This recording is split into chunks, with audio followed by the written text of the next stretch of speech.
কাঁচা আম ফুরিয়ে যাওয়ার আগে ঝটপট করে এই টক ঝাল মিষ্টি আচারটা বানিয়ে দেখুন। কোনো রকম রোদে দেওয়ার কোনো ঝামেলাই নেই, তেল ছাড়া তৈরি করে নিতে পারবেন। তাহলে চলুন আজকের রেসিপিটা পুরোটা দেখার অনুরোধ রইল। তার জন্য দেখুন এখানে আমি নিয়ে নিয়েছি প্রায় 1 কেজি মতো কাঁচা আম। আমের পরিমাণটা আপনারা বেশি বা কম করে নিতে পারেন। প্রথমে জল দিয়ে পরিষ্কার করে ধুয়ে মুছে নিয়েছি। এগুলোকে এবার 2 ভাগে ভাগ করে কেটে নেব। খোসা ছাড়িয়ে আমগুলোকে 2 ভাগে ভাগ করে কেটে নিয়েছি। দেখুন এতে আমার সুবিধা হবে, আমি বটি দিয়ে কেটে নিয়েছি। এবার এগুলোকে কেটে নেব।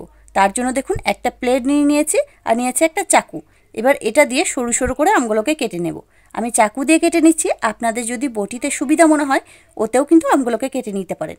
এইভাবে সরু করে কেটে নিলেই কিন্তু হবে। দেখুন সরু সরু করে কেটে নিয়েছি, ঠিক এইভাবে কেটে নিতে হবে। এইভাবে সব আমগুলোকে কেটে নিয়ে আসছি।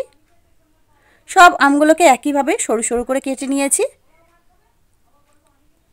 এবার এগুলোকে ধুয়ে নেব। তার জন্য একটা বাটিতে নিয়ে নিয়েছি বেশ কিছুটা জল। আমগুলোকে কিন্তু আমি প্রথমে ভালো করে ধুয়ে নিয়েছিলাম। এবার এই জলের মধ্যে আমি দিয়ে দিচ্ছি 1 চামচ মতো লবণ। খুব ভালো করে এই লবণ জলে আমগুলোকে একটু পরিষ্কার করে ধুয়ে নেব। এতে আমের মধ্যে যা কষ আছে সেগুলো বেরিয়েও যাবে। আর এটাকে একটু রেস্ট রেখে দেব। এতে কি হবে, যখন আচারটা তৈরি করব আমগুলো একটুও ভেঙে যাবে না এই লবণটা দেওয়ার কারণে। সেজন্য চাপা দিয়ে 10 মিনিটের জন্য এটাকে সাইডে সরিয়ে রেখে দিচ্ছি। আর এদিকে একটা ভাজা মশলা তৈরি করে নেব। গ্যাসের মধ্যে একটা ফ্রাই প্যান বসিয়ে দিয়েছি, দিয়ে দিলাম 3টে শুকনো লঙ্কা আর 1 থেকে 1.5 চামচ মতো পাঁচফোড়ন। এগুলোকে একটু কালার চেঞ্জ না করে ভেজে নেব। পাঁচফোড়নের পরিবর্তে আপনারা কিন্তু এখানে গোটা জিরে বা গোটা ধনেটাও ব্যবহার করতে পারেন, তবে পাঁচফোড়নটা দিলে বেশি ভালো লাগবে। ফোড়নটা কিন্তু আমার ভাজা হয়ে গেছে। এবার এগুলোকে নামিয়ে গুঁড়ো করে নেব আধ ভাঙা করে। গ্যাস জ্বালিয়ে কড়াই বসিয়ে দিয়েছি, দিয়ে দিচ্ছি 1 বাটি মতো চিনি। আমি চিনিতে তৈরি করব, আপনারা গুঁড়ো দিতে পারেন। আর দিয়ে দিচ্ছি 1 বাটি মতো জল। এবার এই চিনিটা গলে আসা পর্যন্ত এটাকে আমি একটু ফুটিয়ে নেব, নাড়াচাড়া করে নেব। দেখুন খুব ভালোভাবে কিন্তু এটা গলে গেছে, চিনিটা একদম গলে গেছে।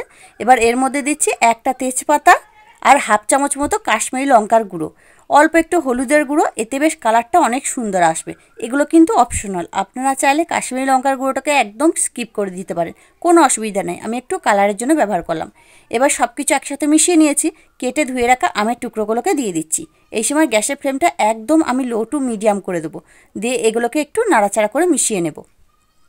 এবার দিয়ে দিচ্ছি স্বাদ মতো লবণ। আগে লবণ দিয়েছিলাম, তাই এখানে 1/2 চামচ মতো লবণটা দিয়ে দিলাম। লবণটা দিয়েও এগুলোকে আরেকটু আমি নাড়াচাড়া করে নিচ্ছি। দিয়ে গ্যাসের ফ্লেমটা একদম মিডিয়াম করে দেবো। চাপা দিয়ে প্রায় 10 মিনিট এইভাবেই এটাকে আমি একটু ফুটিয়ে নেব। প্রায় 10 মিনিট হয়ে গেছে। দেখুন আমগুলো কিন্তু অনেকটাই সিদ্ধ হয়ে গেছে, কালারটাও কিন্তু খুবই সুন্দর চলে এসেছে। এইভাবে কিন্তু এটাকে উল্টে পাল্টে নেড়ে চেড়ে নিতে হবে। আমগুলো কিন্তু একটুও ভেঙে যাবে না, আপনারা কিন্তু অনায়াসে এটাকে নাড়াচাড়া করে নিতে পারবেন। বেশ খানিকক্ষণ নাড়াচাড়া করে নিয়েছি, উল্টে পাল্টে দিয়েছি। আবারও চাপা দিয়ে প্রায় 5 মিনিটের মতো ফুটিয়ে নেব। দেখুন আবারও 5 মিনিটের মতো ফুটিয়ে নিয়েছি। জলটা কিন্তু এখন অনেকটাই শুকিয়ে এসেছে। এবার দিচ্ছি আমি এখানে ভিনিগার, 2 চামচ মতো ভিনিগার দিয়ে দিচ্ছি। এটা থাকলে দেবেন, তাহলে কোনো রকম রোদে দিতে হবে না। আর এই আচারটা বছর জুড়ে সংরক্ষণ করতে পারবেন। এবার যে মশলাটাকে ভেজে রেখেছিলাম সেটাকে আধ ভাঙা করে গুঁড়ো করে নিয়েছি, ওখান থেকে 1 চামচ মতো দিয়ে দিলাম। এবার আবারও একটু এগুলোকে আলতো করে নেড়ে চেড়ে দিচ্ছি। এবার এই মশলাটা দেওয়ার পর এটাকে কিন্তু খুব বেশিক্ষণ নাড়াচাড়া করা যাবে না, মানে বেশিক্ষণ আর ফোটানো যাবে না, তাহলে এই মশলার ফ্লেভারটা চলে যাবে। মশলাটা দিয়ে মিনিট 2 মতো নাড়াচাড়া করে নিয়েছি। দিয়ে এটাকে চাপা দিয়ে আর একটু এটাকে 2 মিনিটের মতো ফুটিয়ে নেব, তাহলে তৈরি হয়ে যাবে। এই দেখুন বন্ধুরা, আচারটা কিন্তু একদম আমার তৈরি হয়ে গেছে। দেখেই বুঝতে পারছেন কত সুন্দর তৈরি হয়ে গেছে। দেখুন একদম আঠালো ভাব চলে এসেছে। এর থেকে এটাকে কিন্তু আর বেশি জাল করা যাবে না, তখন আর একদমই শক্ত হয়ে যাবে, খেতে ভালো লাগবে না। কত সুন্দরভাবে তৈরি হয়ে গেছে দেখুন আমের টুকরোগুলো, একদম জেলির মতো। এবার এগুলোকে নামিয়ে নিচ্ছি, তারপর এসে আপনাদের দেখাচ্ছি। দেখুন বন্ধুরা, তৈরি হয়ে গেল আমার কাঁচা আমের টক ঝাল মিষ্টি আচার। কোনো রকম তেল ছাড়াই তৈরি করে নিতে পারবেন, রোদেও দিতে হবে না, আর খেতে হবে সেরা সেরা। কাঁচা আমটা ফুরিয়ে যাওয়ার আগে ঝটপট করে এই আচারটা বানিয়ে দেখুন। আর এই আচারটা একবার বানিয়ে আপনারা বছর জুড়ে সংরক্ষণ করে রেখে দিতে পারবেন, কোনো রকম খারাপও হবে না, আর আপনাদের যখনই মন চাইবে খেতে পারবেন। দেখুন কত সুন্দরভাবে তৈরি হয়ে গেছে আচারটা। তাহলে বন্ধুরা, আজকে আমার এই কাঁচা আমের আচারটা আপনাদের কাছে কেমন লাগলো অবশ্যই কিন্তু কমেন্টের মাধ্যমে জানিয়ে দেবেন। দেখে যদি একটু ভালো লেগে থাকে লাইক দিতে ভুলবেন না। চ্যানেলটিকে যদি এখনও সাবস্ক্রাইব করা না থাকে চ্যানেলটিকে সাবস্ক্রাইব করে অনুরোধ রইল।